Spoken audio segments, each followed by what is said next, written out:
Persekutuan sektor Tiberias yang dikasihi dan diberkati oleh Tuhan kita Yesus Kristus.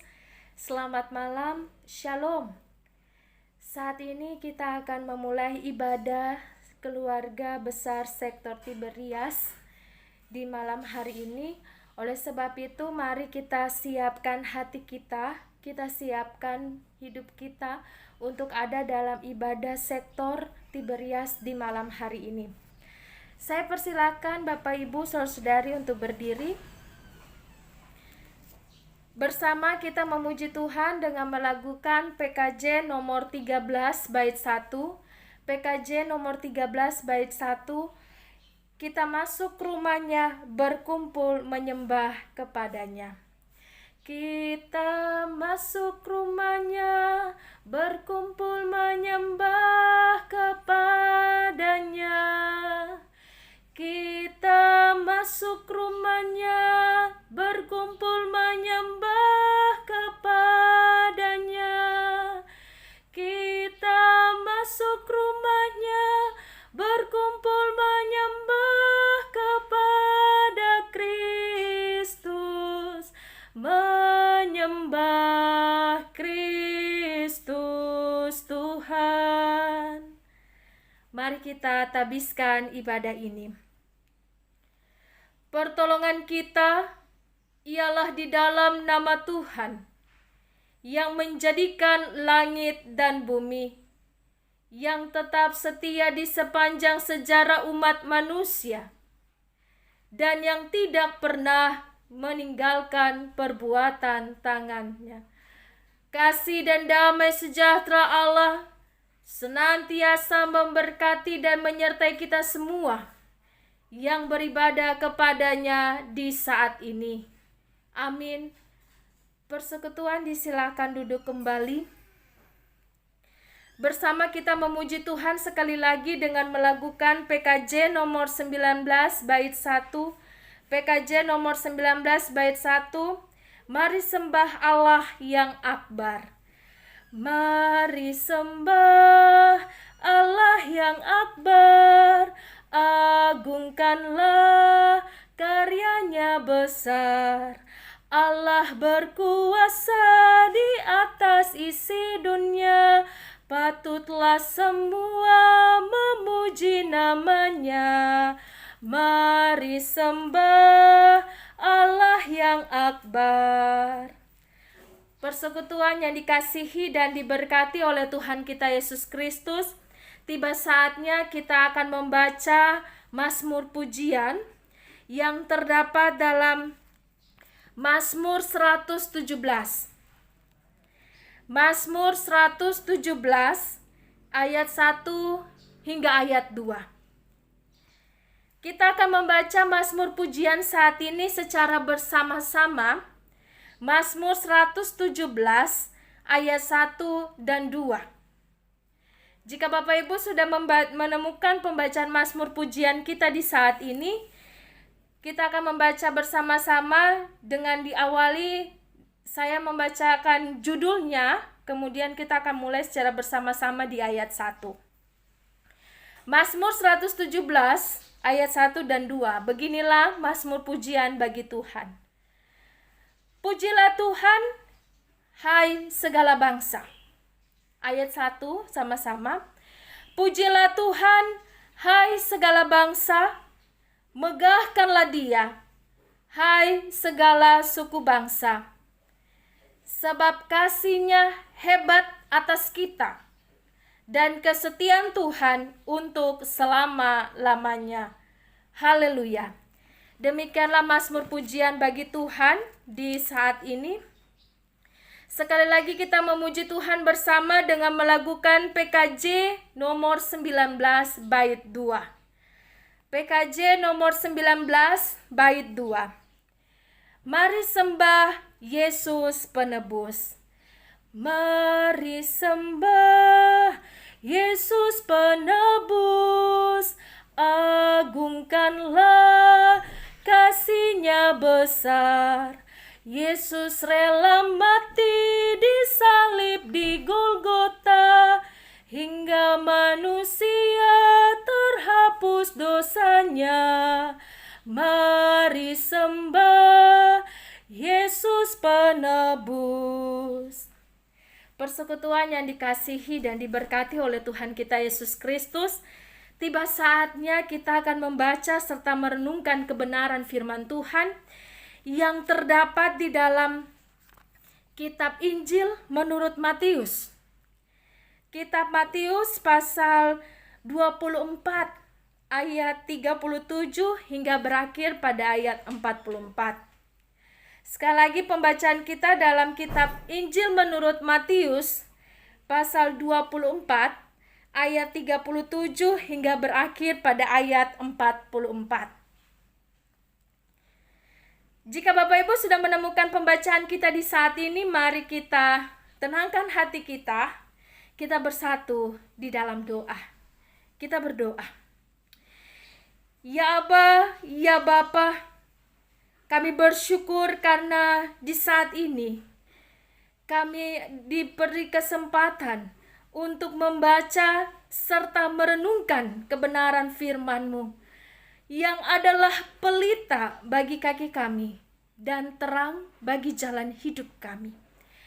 Kami menyadari dan mengakui di hadapan-Mu ya Aba ya Bapa, bahwa kami sangat membutuhkan kebenaran firman-Mu dalam hidup kami.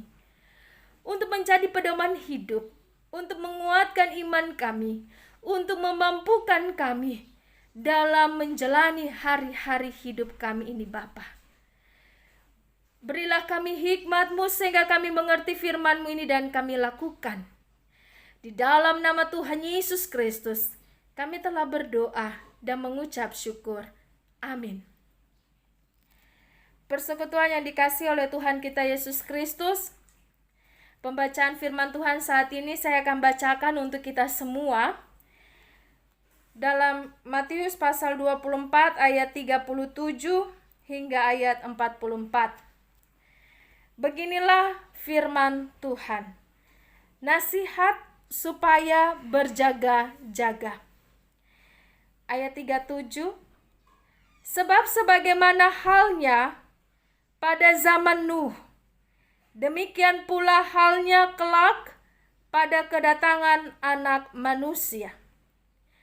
Sebab sebagaimana mereka pada zaman sebelum air bah itu makan dan minum, kawin dan mengawinkan, sampai kepada hari Nuh masuk ke dalam bahtera, dan mereka tidak tahu akan sesuatu sebelum air bah itu datang dan melenyapkan mereka semua.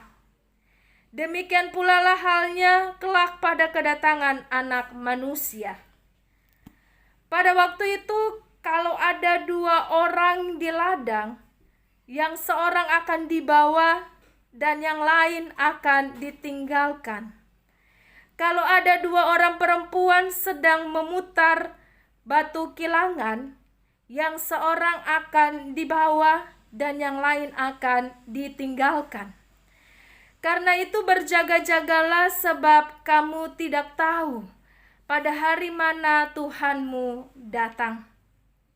Tetapi ketahuilah ini, jika tuan rumah tahu pada waktu mana pada malam hari pencuri akan datang, sudahlah pasti ia berjaga-jaga dan tidak akan membiarkan rumahnya dibongkar. Sebab itu, hendaklah kamu juga siap sedia, karena Anak Manusia datang pada saat yang tidak kamu duga. Demikianlah firman Tuhan kita di saat ini. Berbahagialah kita yang membaca, yang mendengar, merenungkan, serta melakukannya dalam hidup hari lepas hari. Haleluya. Haleluya.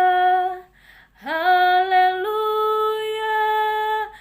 Haleluya.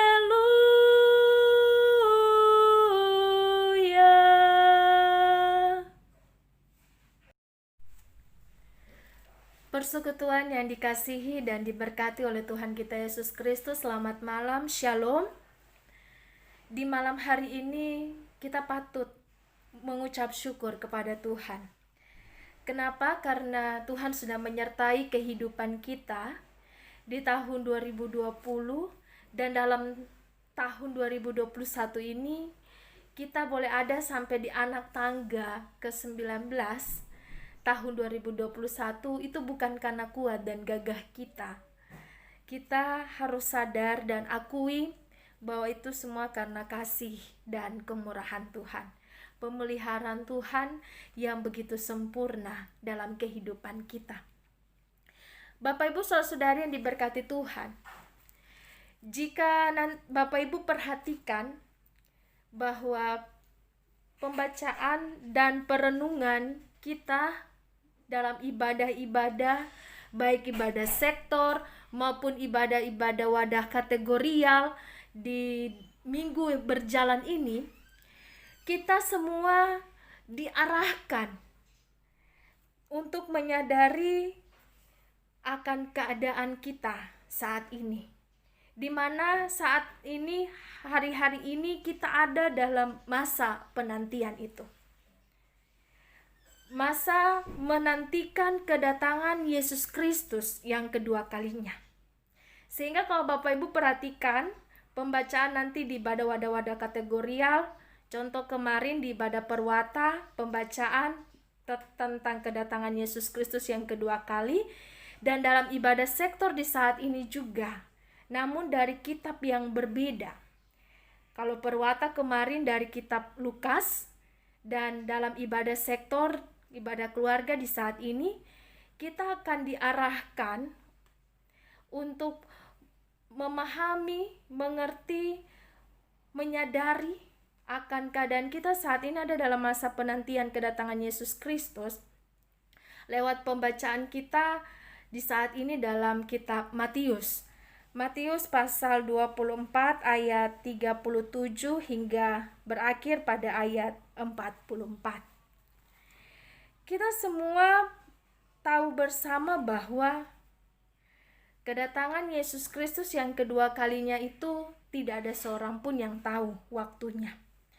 Namun kita sebagai orang Kristen sangat-sangat bersyukur karena Tuhan sudah begitu baik dalam kehidupan kita dengan memberitahukan kepada kita tanda-tanda menjelang kedatangan Yesus Kristus itu, apa-apa saja itu sudah disampaikan oleh Tuhan lewat para muridnya, lewat para penulis-penulis kitab yang ada, termasuk kitab-kitab Injil, termasuk pembacaan kita di saat ini. Kita bersyukurnya di situ sehingga kita bisa lebih mawas diri. Kita bisa lebih berjaga-jaga dalam masa penantian ini. Bapak Ibu saudara-saudari yang diberkati Tuhan, jika kita perhatikan dalam kitab Injil menurut Matius, khususnya di pasal 24 dan di pasal 25 ini, penulis dia lebih khusus itu lebih memfokuskan tentang keadaan akhir zaman. Tanda-tanda akhir zaman seperti apa? Peristiwa-peristiwa apa yang akan terjadi menjelang kedatangan Yesus Kristus sampai Yesus Kristus datang yang kedua kalinya, itu peristiwa-peristiwa apa yang akan terjadi itu sudah disampaikan di dalam Matius pasal 24 ini hingga 25. Apa yang harus kita lakukan dalam masa penantian ini juga disampaikan oleh penulis dalam Matius pasal 24 dan 25 ini. Jika Bapak Ibu menyediakan waktu untuk membacanya, Bapak Ibu akan tahu tanda-tandanya seperti apa dan apa yang harus kita lakukan dalam masa penantian ini. Bapak Ibu saudara-saudari yang diberkati oleh Tuhan kita Yesus Kristus, mari kita lihat sejenak dalam Matius pasal 24. Ya, Matius pasal 24 ayat 3 hingga seterusnya. Di situ Bapak Ibu bisa lihat, saya akan memberitahukan dengan cepat peristiwa-peristiwa apa, tanda-tanda apa yang terjadi menjelang kedatangan Yesus Kristus yang kedua kalinya. Yang pertama, kalau kita lihat dalam Matius 24 ayat 3 dan seterusnya itu, di mana Alkitab mencatat bahwa akan banyak orang datang dengan memakai namaku. Artinya nama Tuhan, nama Yesus, dan berkata, "Akulah Mesias," dan mereka akan menyesatkan banyak orang. Itu pertama, peristiwa yang akan terjadi. Dan kita lihat itu dalam kehidupan kita zaman sekarang ini sudah banyak, ya. Banyak yang mengakui dirinya Mesias, banyak yang mengakui dirinya imam, banyak yang mengakui bahwa saya melihat Tuhan di sini, penampakan Tuhan di sana. Itu banyak, sudah banyak yang terjadi.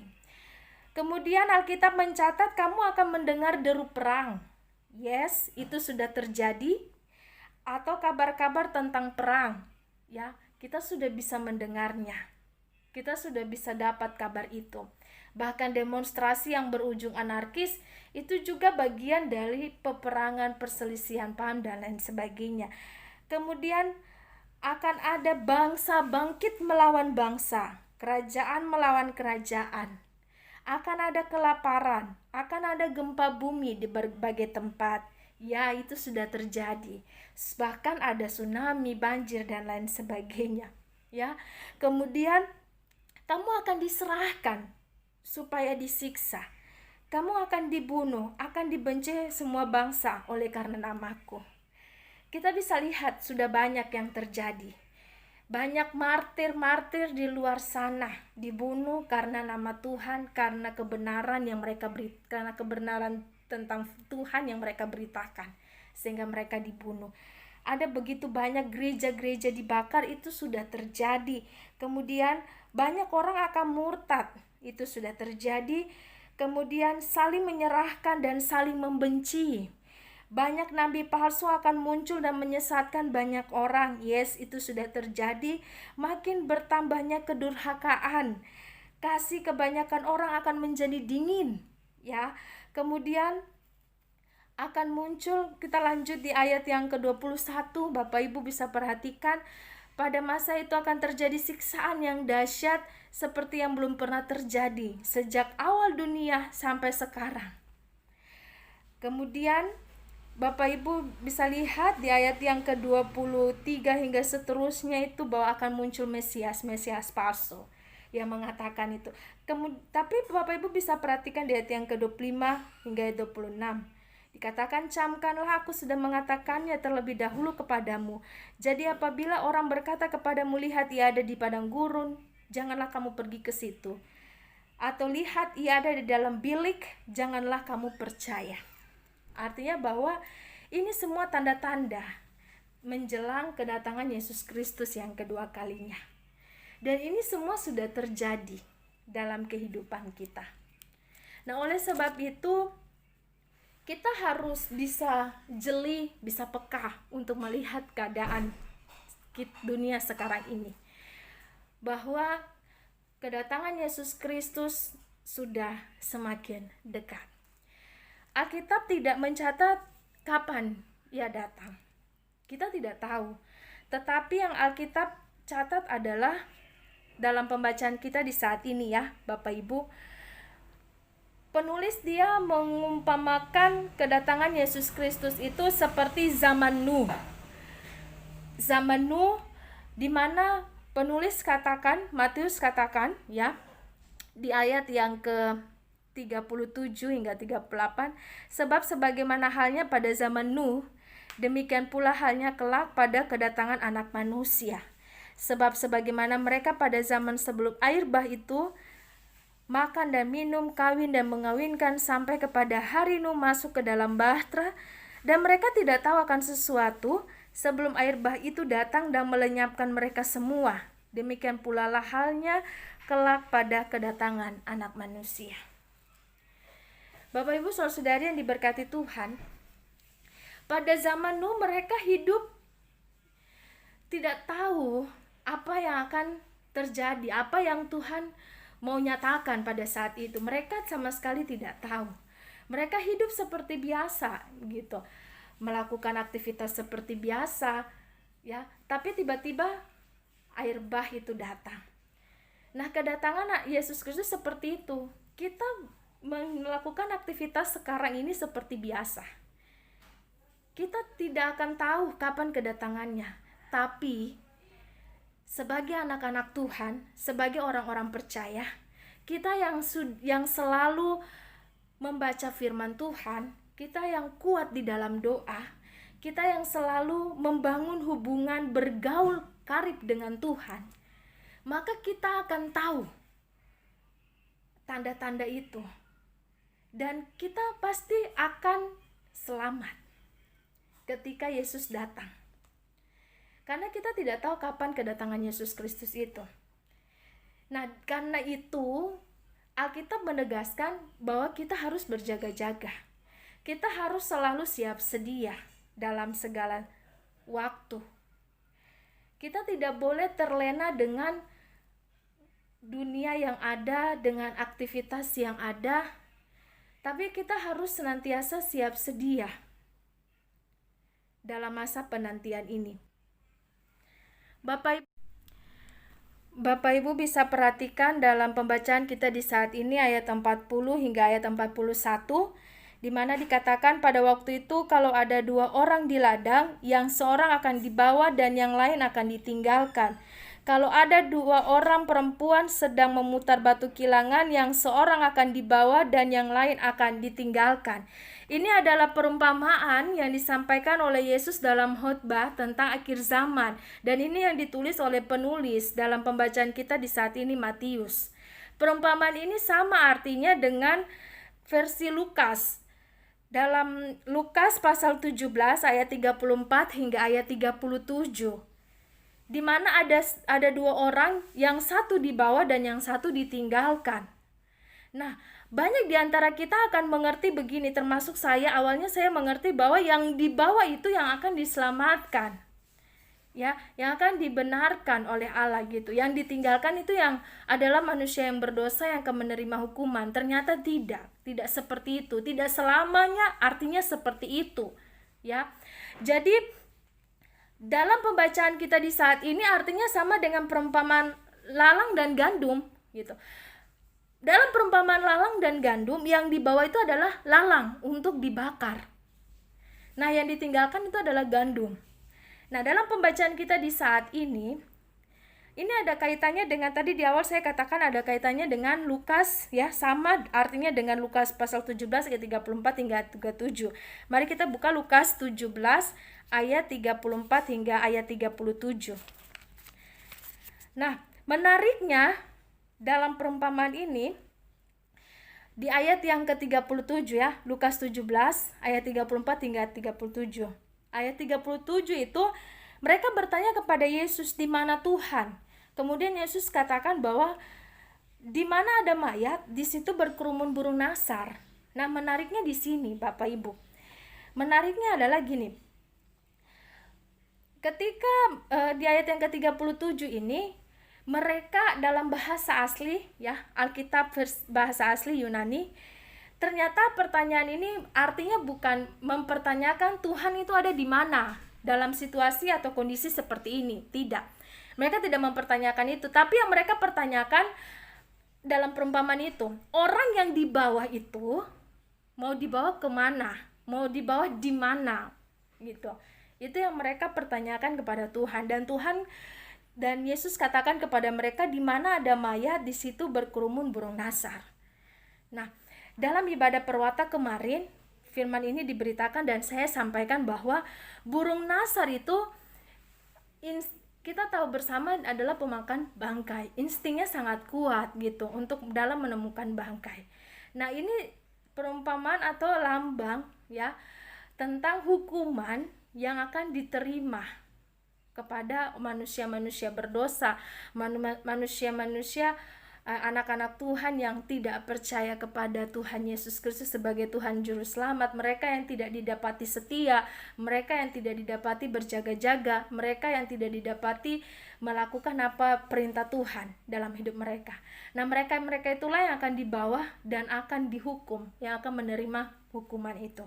Karena Allah adalah Allah yang adil, di mana setiap kesalahan, pelanggaran, dosa yang diperbuat pasti akan dihukum menurut perbuatan mereka.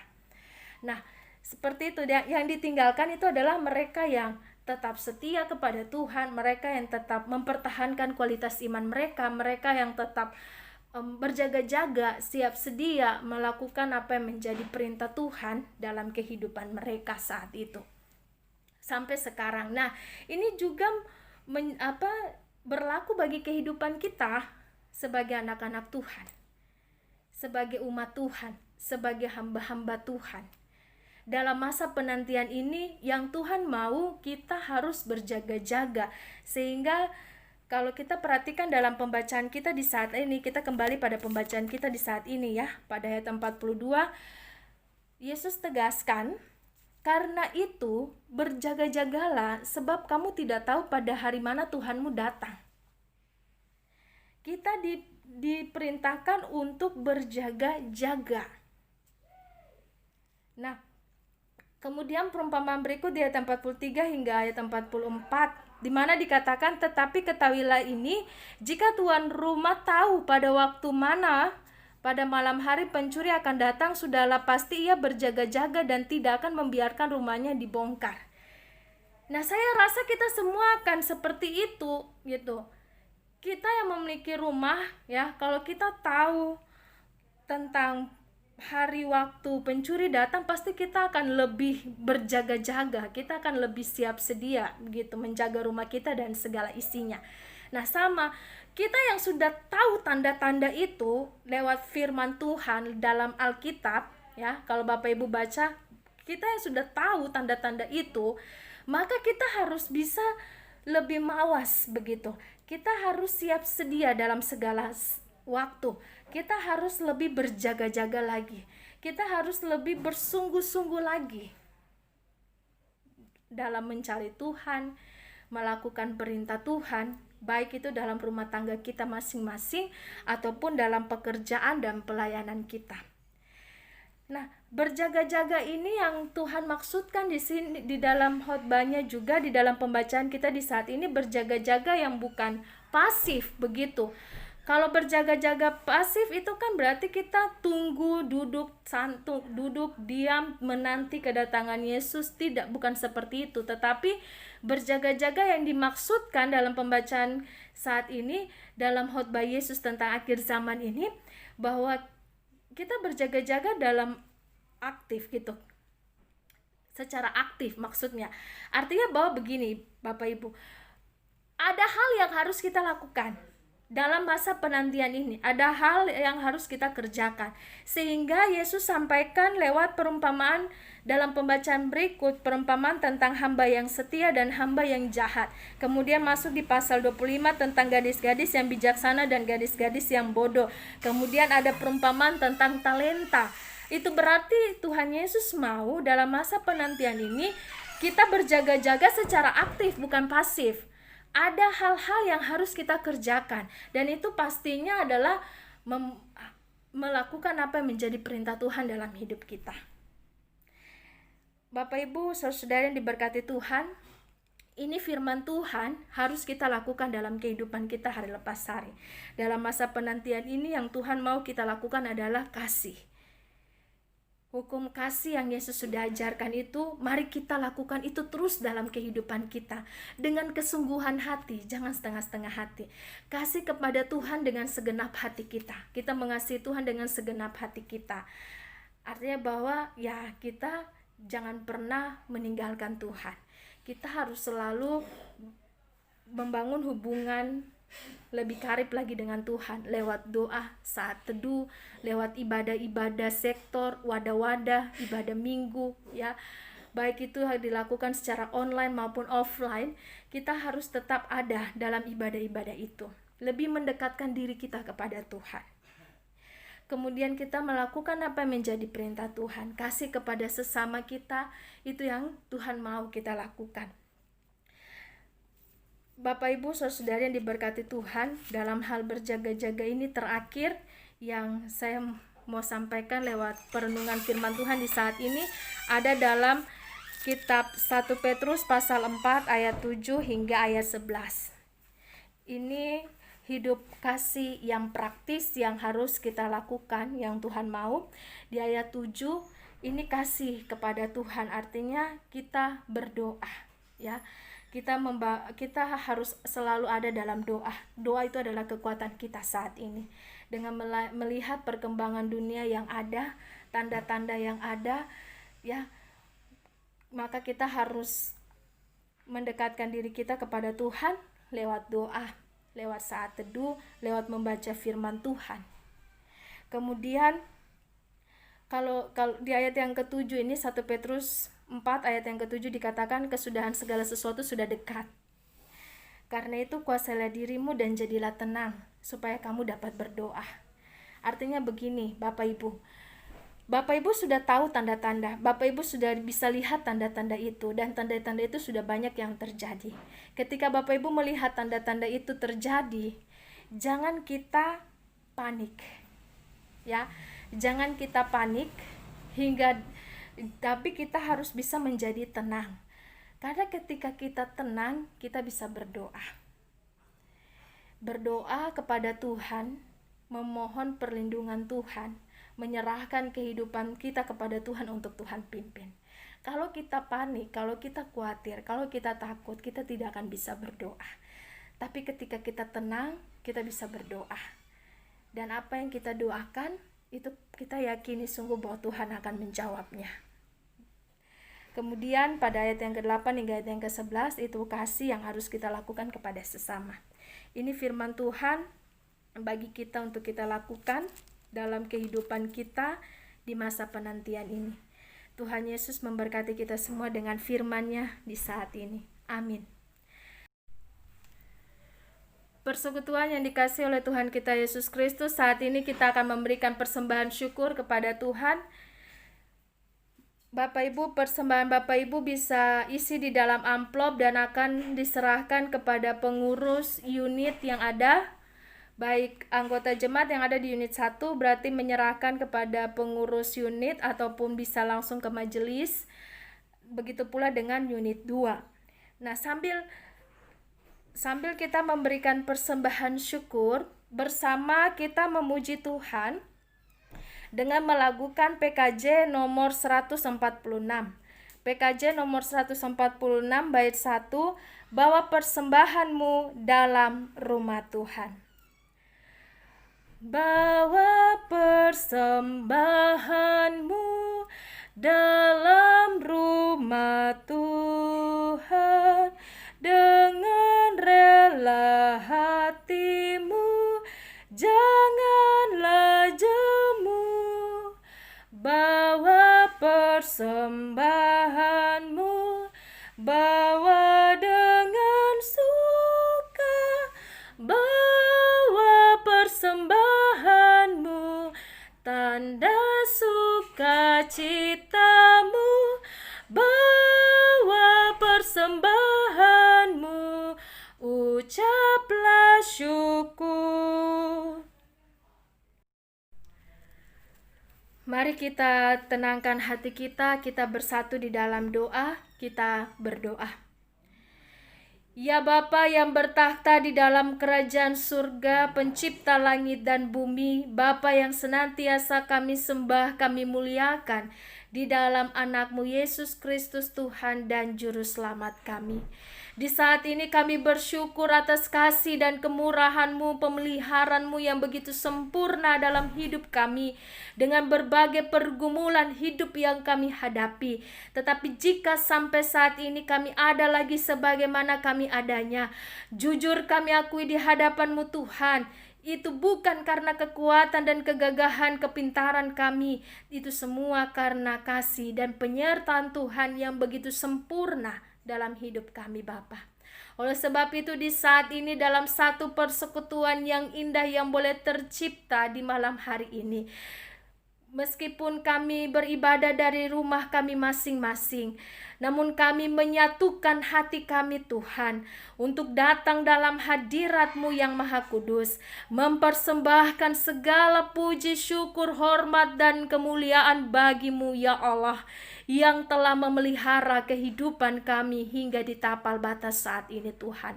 Kami bersyukur kami diizinkan Tuhan, diperkenankan Tuhan untuk memasuki kehidupan di tahun yang baru 2021.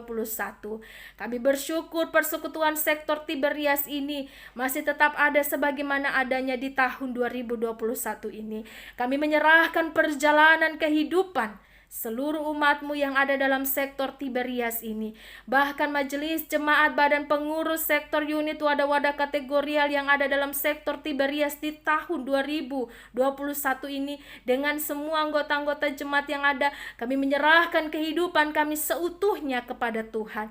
Kami mohon penyertaan Tuhan, hikmat Allah, kebijaksanaan, kekuatan, kesehatan, umur panjang senantiasa Tuhan rahmati dalam kehidupan kami hari lepas hari, dalam semua tugas tanggung jawab yang Tuhan percayakan bagi kami, menata layani persekutuan sektor Tiberias ini.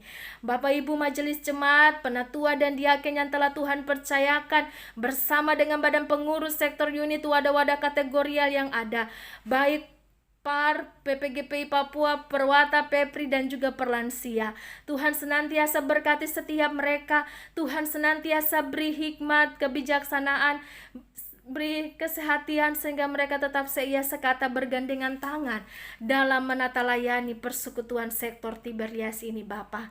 Bapa di dalam kerajaan surga kami, anggota-anggota yang ada, Tuhan berkati dengan semua tugas tanggung jawab yang ada, pekerjaan pelayanan yang telah Tuhan percayakan, bahkan usaha-usaha yang kami tekuni, usaha kios maupun jual apapun Tuhan, kami mohon Tuhan turut campur tangan memberkati, Tuhan buat berhasil apa yang kami kerjakan. Bahkan dalam pergumulan kami Tuhan, kami serahkan semuanya kepada Tuhan. Kami percaya Tuhan akan menyatakan kasih dan kuasa dalam setiap pergumulan hidup kami. Kami berdoa untuk umat-Mu yang sedang bergumul kesehatan, Tuhan, ada dalam keadaan sakit, kondisi tubuh yang lemah. Kami berdoa di dalam nama Tuhan Yesus Kristus, Tuhan pulihkan setiap mereka. Baik Bapak Penatua Ihalau bersama dengan istri kekasih, Ibu Diaken Manu Putih yang ada dalam masa pemulihan, Tuhan pulihkan setiap mereka. Bahkan umat-umat-Mu yang hadir dalam ibadah saat ini, yang tidak sempat kami sebutkan nama, yang ada dalam kondisi tubuh yang lemah, kami memohon Tuhan di dalam nama Tuhan Yesus Kristus, dengan kuasa darah Yesus yang penuh kuasa, Tuhan pulihkan setiap mereka dari sakit lewat setiap makanan, minuman, obat-obatan yang mereka konsumsi, sehingga mereka boleh pulih seperti sedia kala. Segala puji syukur kami persembahkan kepadamu, Bapa di dalam kerajaan surga, Bapa yang kekal dan kudus. Di saat ini juga kami berdoa untuk kebenaran firman-Mu yang sudah diberitakan bagi kami semua. Tuhan, tolonglah kami dengan kuasa-Mu, sehingga kami tidak hanya menjadi pendengar atau pembaca firman yang setia, tapi kami bisa menjadi pelaku firman yang taat dan setia dalam kehidupan kami, dalam masa penantian kami ini kepadamu, tentang kedatangan Yesus, menantikan kedatangan Yesus Kristus yang kedua kalinya ke dalam dunia ini. Tolong kami Tuhan, sehingga pada akhirnya kami didapati anak-anak Tuhan, hamba-hamba Tuhan, umat Tuhan yang taat dan setia kepadamu ya Tuhan, yang selalu mencari Tuhan dengan sungguh-sungguh, bukan dengan setengah-setengah hati. Bapa di dalam kerajaan surga, Bapa yang kekal dan kudus, saat ini kami berdoa, Tuhan pulihkan bangsa kami Indonesia, Tuhan pulihkan Papua, Tuhan pulihkan kota Jayapura dari berbagai masalah-masalah yang ada, dari berbagai bencana alam yang ada, hingga pandemi COVID-19 ini Bapa. Kami berdoa di dalam nama Tuhan Yesus Kristus, Tuhan pulihkan keadaan kami. Biarlah shalom Allah, kasih dan kuasa Tuhan yang nyata memenuhi bangsa kami Indonesia, bahkan tanah Papua ini Tuhan. Bapa di dalam kerajaan surga, Bapa yang kekal dan kudus, di saat ini juga kami berdoa untuk persembahan yang sudah kami berikan. Tuhan berkati persembahan kami ini, Tuhan kuduskan, sehingga persembahan ini dapat dipergunakan untuk kemuliaan nama Tuhan di tengah-tengah pelayanan kami dalam jemaat-Mu GP Papua Elim Abepura. Berkati kami semua yang hadir di saat ini Tuhan. Bapa di surga, Bapa yang kekal dan kudus, kami mohon ampun atas salah dan dosa kami. Hanya di dalam nama Tuhan Yesus Kristus kami telah berdoa dan mengucap syukur. Amin. Persekutuan dimohon berdiri. Bersama-sama kita memuji Tuhan dengan melakukan PKJ nomor 183 bait 1. PKJ 183 bait 1, mari sebarkan Injil ke seluruh dunia. Mari sebarkan Injil ke seluruh dunia. Mari kabarkan nama Yesus Maha Mulia. Besar kasih-Nya bagiku dan bagi kita semua. Dia mati bagi umat manusia. Mari sebarkan, hai mari wartakan, keselamatan oleh Tuhan tiada terperi, dan teruskan serta beritakan, rahmat ilahi dalam Yesus diberi. Arahkanlah hati dan pikiranmu kepada Allah dan terimalah berkat-Nya. Kasih karunia dan damai sejahtera dari Allah Bapa Pencipta langit dan bumi, daripada Tuhan Yesus Kristus dan di dalam tuntunan Roh Allah yang kudus, senantiasa memberkati dan menyertai majelis jemaat, badan pengurus sektor, unit, wadah-wadah kategoria, baik di unit 1 dan juga unit 2, dan seluruh anggota jemaat yang ada dalam sektor Tiberias, memberkati dan menyertai semua orang yang telah kami doakan, semua orang yang mengasihi kami dan yang kami kasihi, bahkan orang-orang yang membenci kami sekalipun, dari hari ini terus kekal selama-lamanya. Amin. Amin. Amin.